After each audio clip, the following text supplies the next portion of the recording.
right, this is the Best Experience with your host, Nick Best and the Angry Dad. And before we get into today's podcast, I'd like to thank our podcast sponsors, Barbell Apparel, a premium athletic wear engineered for performance with a tailored athletic fit, refined clothing for an athletic body type. Evolution Athletics, a supportive gear company owned by Brian Shaw, four-time world's strongest man. We believe in all athletes supporting their journey towards greatness. First, Porm. Our mission is to help real people get real long-term results. Every link is in the notes. Please use the links. It really helps us out. We appreciate it. And with that being said, Nick is finally back and, back into the swing of things because, jet lag's a real thing. Recovery's a real thing. You know what I'm saying? Hey, things happen with planes, and so he is back after a little bit of a break. Yeah, I think flying on a global scale now is just destroyed as what we knew, what was acceptable and what is going on now.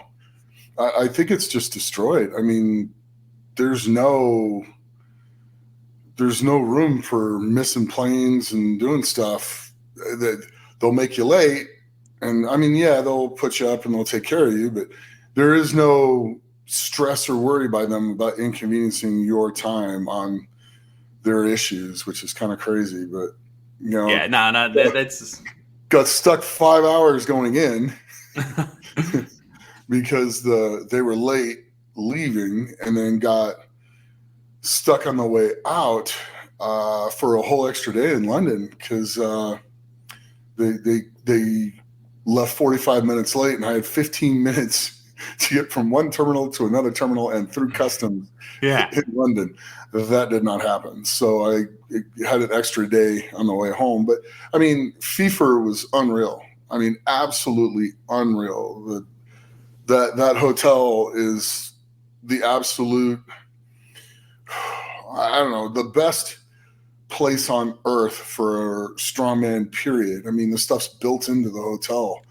So that's okay. Because I thought it was just an event. And I kept seeing people post the hotel. So it's an event and. Well, the stuff's kind of built into the hotel. If you stay there and you want to go use it, I'm sure that's not an issue. Which is really freaking cool. Because I mean, it's all the equipment's just left right where it is all the time. So that Hercules hold sitting right there in that view of the lake and everything else as you're up on top of it, which. I mean, it's just breathtaking from the view from up there, much less what it looks like on footage behind you, and it's amazing. And then, the truck pull area with the Orm Strolson logs out there, which I might do next year. I'm going to start doing heavier yokes if I can get up to 1,500 on a yoke between now and next year, which is very possible. I'm probably going to take a run at that. That's going to be really cool. I'm super excited about that. Now I know what a Hercules hold is. Finally, I got to do an official one I wasn't in competition, but apparently I beat everybody. You know what I'm saying? All of a sudden set the record? No, I didn't set the record. Felix not officially. Felix has the record, but yeah. I will go after that next year. Now that I know, I mean, the balance wasn't that big of an issue. I just kind of grabbed it, held it, and just waited till I heard the number where it was further and let it go. So that I'm really excited for. James Rood went out there, one of my training partners. He won the stone lifting competition. He actually lifted the 203-pound granite stone. And loaded it, which nobody's done before. World record. It's crazy because that thing it's carved out of granite, so it's really rough. It'll tear you up, and then it's hard to get a grip on. Even with tacky, the tacky doesn't grip like it would on a smooth stone. Not even close. So it's a really interesting, challenging set of stones, and there's another James lifted that 182 kilo stone for a disabled guy, with his strap. That was pretty amazing to watch. And he tried the big one. Yeah. And I think he'll get the big one if he makes some adjustments with the strap. So that'll be interesting next year. Watching the disabled guys go after the power stairs the way they did was simply amazing. Every event they went after was just amazing because there's no their will, their indomitable will to enjoy, to do what they love to do and keep doing it anyway, regardless of what life's thrown at them, is absolutely amazing. It says a lot about the human spirit. Mm-hmm. So that was fun. And then the Highland Games stuff was really cool. Francis Bredner was out there, and just watching these guys get after it.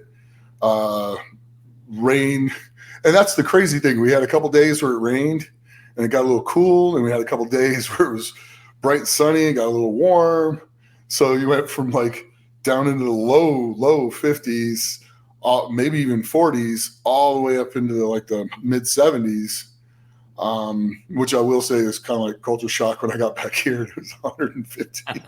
Yeah, just a little bit of a shock. Yeah, but I mean, it was absolutely amazing. And going down to the lake and going swimming at the lake, and then I got to spend the whole week with Ed Cohen and Haga. It was just, what more could you want? I mean, Eddie's down there. We're working on my technique. He's working on my mobility, and it's just like, even I need a coach.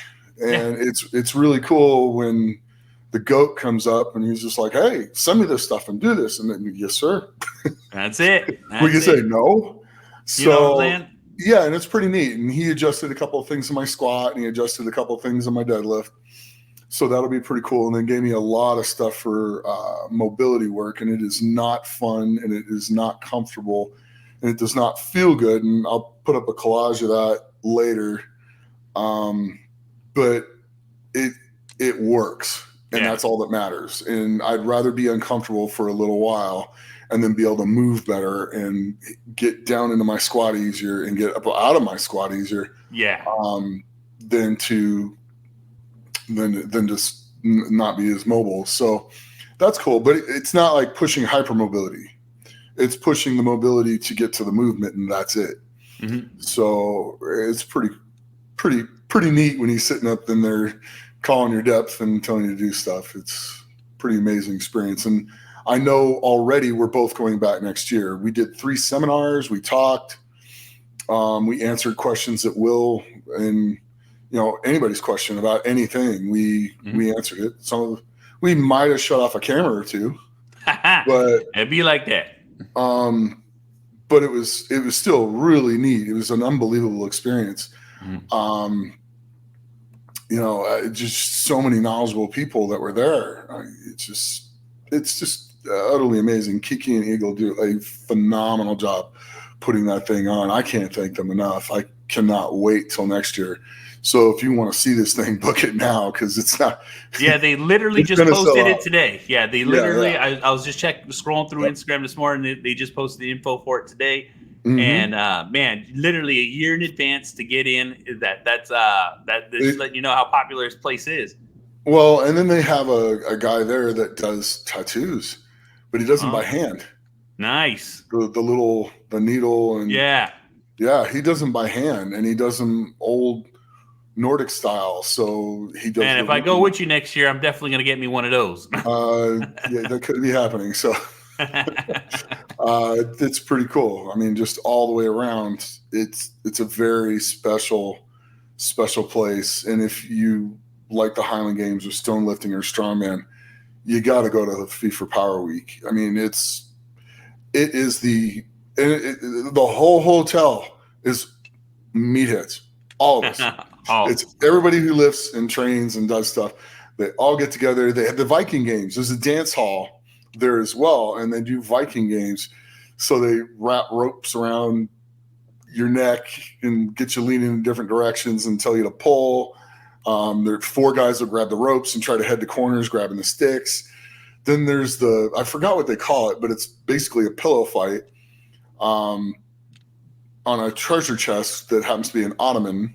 But you have to keep your hand on the ottoman, and you get to have a pillow in your hand, like a pillow, and you got to ask somebody to be like, Ben, do you want to get us slapped? And you're like, and you have to answer yes.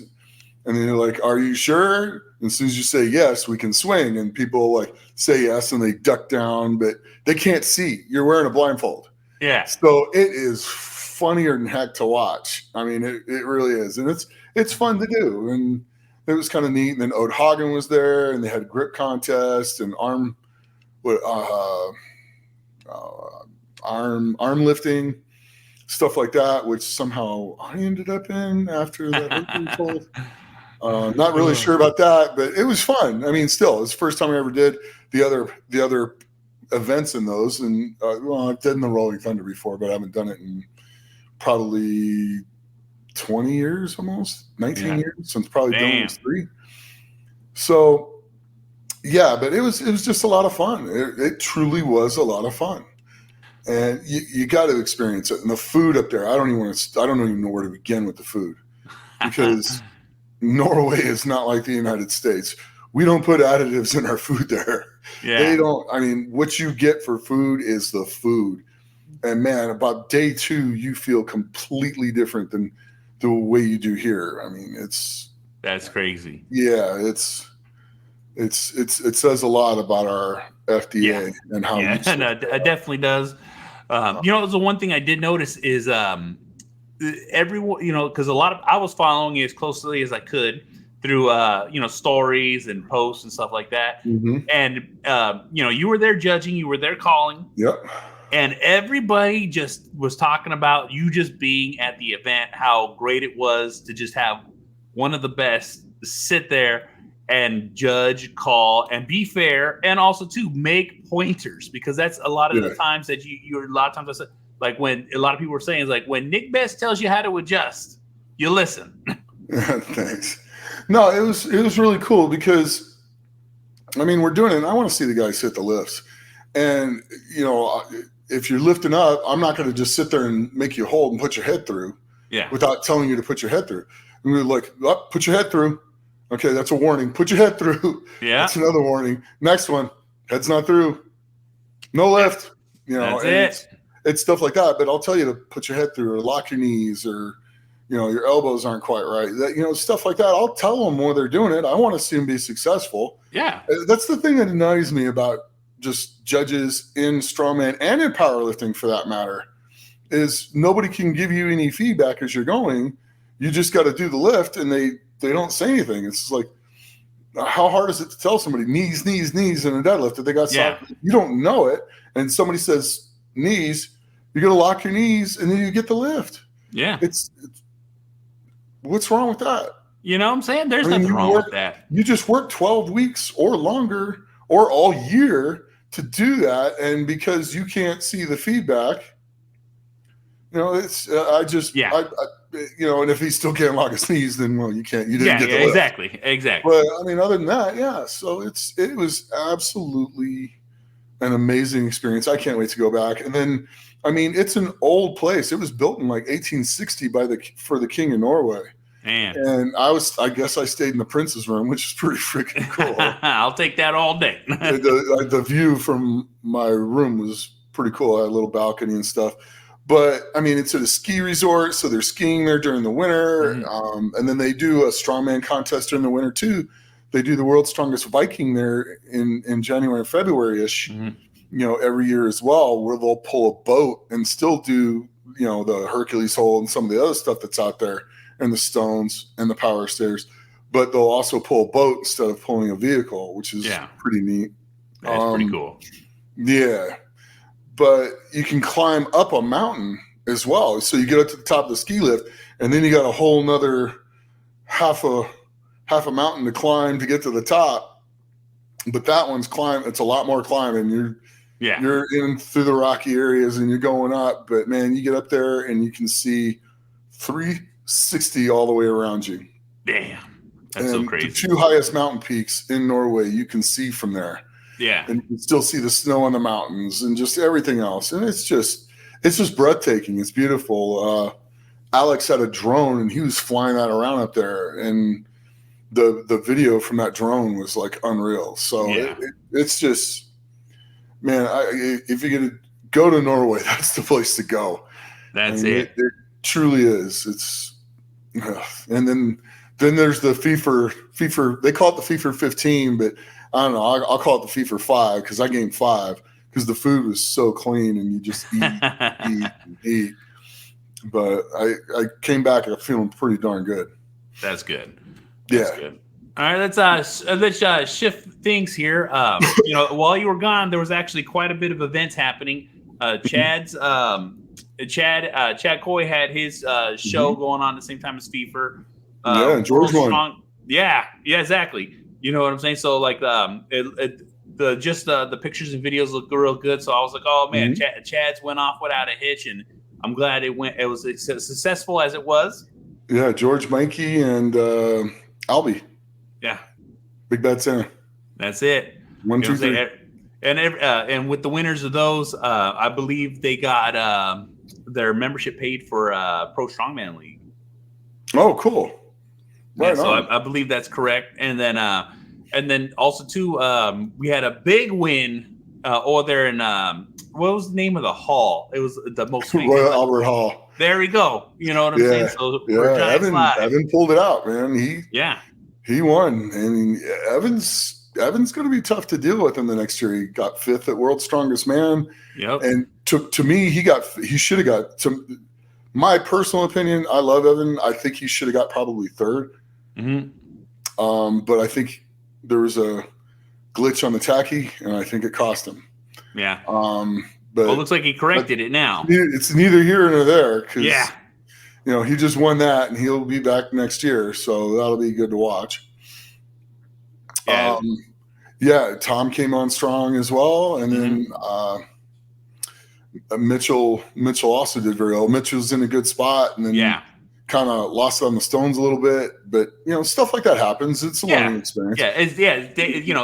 This is literally his second year round. You know what I'm saying? Even though he won World's Strongest Man, you know what I'm saying? It's second year round. There's gonna be things that happen. Well, he'll learn to come with like 5 or 6 different jars of tacky. Yeah. Even if it's not hot, you still bring the hot. You bring all your all your blends. You go from stuff where you can do here when it's 115. Yep. To stuff you can do when it's 100. To stuff you can do when it's 90, 80, 70. And below 70, you probably only need one, and it's it's either going to be the low grade or the number 1 or 2 on Cerberus or the regular of the spider tacky. Yeah. And then elite tacky is going to be the stuff you use in the hot or weather. It's hands down. There's nothing that comes close to elite in hot weather. Nothing. Exactly. And that's the thing too, is like when you come to stay with me, and then when we've gone places, your pack is huge. You know what I'm saying? You bring everything but the kitchen sink. Well, you got to be ready for everything. I bring cleats with me because you never know when you're going to be on grass, and a half a second advantage on grass is a half a second advantage that you didn't have. Yeah. You have to maximize every event for everything, especially when you're on a professional level. And the girls will start figuring this out pretty soon too, because I'll watch a lot of the women's competitions, and you have the ones that want to be the dominant woman, and they do stuff, and they come in, and when they have the event won and you still got more events to go, shut it down. There's no, unless you're getting paid extra to break a world record, which the last time I checked, they're not. Yeah. Break the world record again later. Keep re-breaking that record. Don't keep pushing it out in the middle of nowhere. That's what Sadrunas was the master at. He just kept breaking a record, breaking the record. He broke the log record probably like 20 times. And it's smart because every time he breaks the record, he gets paid too. So exactly, stuff like that. So women will eventually get to the point where they'll stop trying to just destroy and just go. All you have to do is win, and you're number 1. Yeah, just win the whole thing. You don't have to win dominating every event. You just have to. If you win the event, you don't need to go again to reassert your domination. If you've won it on the first throw. You can pass the next throw. If you've thrown it out there and nobody's even close to your first throw, just walk up, touch the stone, walk to the back, and chill. That's it. Relax. And because you're last now. Your stone's the farthest. Mm-hmm. So you're going to sit there and wait. If nobody beats it, go out and touch it again. You won. Walk off. Save the energy for the next event. Because when there's paychecks that get attached to these things, going all out and wasting your energy when you don't need to isn't smart. The goal is to win and take home the check, not to show you're dominant and then oops. See, and that's the strategy that a lot of young people don't know. Yeah, they gotta start thinking like that. So it's just stuff like that. This is just something I'm off on a tangent on that I noticed while people were competing. But yeah, but Royal Albert Hall was really freaking cool. That was pretty neat. And Trey did really well. Trey broke the world record in the Viking Cup. Yep. So, and happy belated birthday, by the way, Trey. Yeah, Trey. Happy birthday. Love you too. Yeah. Big ticket. Big ticket. That's it. Even if you do eat burritos slower. You know what I'm saying? I'll probably get away with that one time. Next time, I'll be sitting there. Like, oh. Yeah. But that thing, he didn't seem wrecked after eating that. I was wrecked. Oh, yeah. I was wrecked for like the next 2 days after that. So. That was a lot of food to put in your body. Oh, it was nuts. Oh, sorry, I got to reach for my I'll put the video in the link for those who want to watch it. There you go. Yeah, that's pretty cool. Oh, yeah. And then also, too, speaking of Trey, Trey was just in an event and took first place. Yeah. He was in the it's Warwick is what I call it, but I can't pronounce it. It's in French. But it was what the Arnold was, and now it's back to Warwick, and JF Caron's running it. And it is an amazing strongman contest. It's a 2-day show, and it is brutal. And he just won that. So congratulations again. Yeah. That is not an easy feat. Yeah. It was crazy. You know what I'm saying? And it's just fun because Trey was just in the Giants Live, went straight down, go there. Yeah, back to Canada, and then put in another event and got the W. So it's always good to have those things because a lot of these guys, you got to put yourself in a position for World's Strongest Man coming up again. Yeah, I think Trey's gonna be fine with that. I think a lot of the guys that are in that top 10 are pretty well already qualified in a lot of stuff already from what I've seen. So now, smart wise, now it's work on weaknesses, get strong, work on your off season stuff. I mean, go to a few things here and there if you need the money, but other than that, it's get some work in and get some good training in and get some growth in, and that we can come back and lay the wood. That's it. And then and seeing where the land is starting to lay, like the Shaw Classic coming up, that, like I said, I would put this almost on par with the World's Strongest Man into the fact that he just announced he got with Paul Ohl, and Paul Ohl and him worked out a thing where they're going to use the strongest man on planet, or strongest man on Earth. Yeah. So when you win this, you will be titled the strongest man on Earth. There it is. So that's pretty cool because Fortissimus had that copyrighted and stuff. And I remember them seeing something like that. Yeah, in that tradition, he talked to Paul Ohl, stuff like that. So he's got that, and now you will be titled the strongest man on Earth after winning the Shaw Classic. So that's pretty cool. Yeah. I mean, what more do you need to say after that? Well, exactly. Exactly. Yeah, it's insane. Yeah. So, like I said, it just, seeing Brian, set this event, have the Shaw Classic ready to go, and then just pushing it even harder. You know what I'm saying? It's like. Yeah. And then he's having an expo this year. Yep. So that's going to be pretty cool. He's having a bunch of us talk. So that's going to be really cool. A lot of seminars. Yeah. Ed Cohen's having a seminar. I'm talking for an hour. So if you guys can deal with that. Exactly. So it's going to be pretty cool. I mean, it really is. And it's coming up quick. It's coming up very quick. August is coming up fast. Mm-hmm. So, but yeah, that's I'm excited for this. I really am. Plus, it's Brian's last show, his last competition. It's just going to be an emotional day. It's going to be an emotional time. Yeah. Yeah, I'm just excited to be there for him and watch him go out the way he wants to go out and do his last show. Oh yeah. So I'm going to be a little sad that day. You know, just a little. In my opinion, he's the greatest ever. So it's going to be hard watching him hanging up. Well, like I said, it's just one of those things.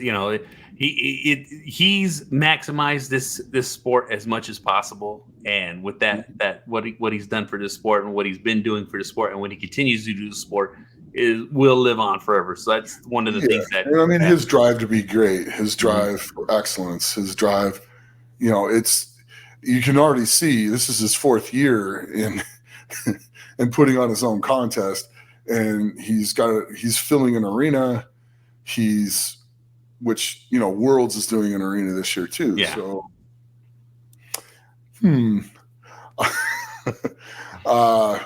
he's pushing the bar. He's making the standard better all the way across the board. So, you're coming in probably to the best time to be a competitive strongman, probably in history, because there's going to be more opportunity and more things there for everybody competing than there ever was before. I mean, I just hope the guys coming up understand that and respect it. And understand that it's not that hard to go back down to the parking lots and all the other stuff. Yeah. So definitely take care of it, protect it, be good to the fans, be good to people. Don't get an attitude. Don't become a diva, stuff like that. Always be you're going to win. You're going to win. You're going to do stuff. You want to be humble till it's time not to be humble. And that's when you're competing. And, I hope everybody appreciates, all the work of the guys that went before them. That's it. And those wise words from a wise man. Yeah. So Nick, let them know how this goes, and then we'll get on out of here. All right. Well, if you like this, please share, subscribe, and like, please. So, and as always, train hard, train smart, and be the best you can be.